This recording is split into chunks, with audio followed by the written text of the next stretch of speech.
Taking out the trash, part 7. Did I hit record? I guess not. Oops, sorry. Okay. Fornication, adultery, homosexuality, all of that's ignored in the church. Um, we've said Americans are apathetic and they're ignorant. The worst one of all is America is just immoral. We have become an immoral nation. We celebrate these sin in the outside the church. We ignore it inside the church. If you don't believe me, all you gotta do is look at your Facebook.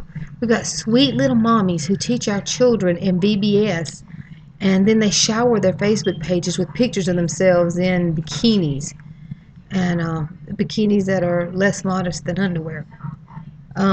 We've got people who sing in the church. They're just shacked up or sleeping around with whoever. Everybody in the church knows it. They're not married. And we just turn our heads because of, the prominent family they belong to, or maybe they give big offerings. For whatever the reason, we ignore our church leaders living immoral lifestyles and then leading. And I know with God, sin is sin, and there are no degrees with sin, but in human terms, there is. And the sins of immorality are open up mindset. They destroy our mind and our heart and our value system. And it's almost anything goes then. We have Sunday school teachers who tell our children to do what Jesus would do, live like Jesus would live, go out there and show the world how much you love Jesus. And then they show us how much they love Jesus. There again, look at Facebook. We've got Halloween coming up, and this is a biggie every year. We have Halloween coming up, and we will have people who teach and preach in the churches adorn their Facebook pages with their Halloween costumes. And it's not cutesy, innocent, fun costumes. It's not even scary costumes. These people look more like porn stars than they do regular human beings, than they do nurturing teachers and parents. Then we want to know why Miley Cyrus and Rob Thicke are so popular among our people. The kids, they're just following the lead of the adults in their lives. And evil begets evil. The problem is, most church members who claim to be Christians are only church members in name only. They're not true Christians. They're only Christians in name only. They're just church members.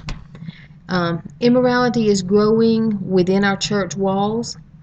And as a result, we have the most immoral, corrupt administration in America's history. Another result, the acceptance of or making excuses for partaking in the most obscene, deviant entertainment. And we're shocked. We have our mothers, posting all over Facebook how much fun they had at the Magic Mike movie. Everybody knows that's filth, and you have boys, and then you want to get upset because your boys marry some tramp, or have to marry some tramp because they got her pregnant or something. And then we get upset that boys you seek out girls like that. Well, if mom approves of it, dad don't have a problem with mom going to see that. Or, even though it wasn't a trashy movie, the Twilight movies, you have married women posting comments about their lust for the vampires or the werewolves in this movie. What are we teaching our children? And another result is it's the attack on the innocent. It's abuse on the innocent. And because we're desensitized, because we've become immoral and desensitized, we don't even care about the innocent who are being slaughtered or abused. We don't care about the campaign that's going on in this nation to shut down true Christians because we're immoral. And all we do is feed the flesh and serve the flesh. And when I say we, I'm not talking about every single person. I'm not talking about every single one who claims to be a Christian, because there are some of us left.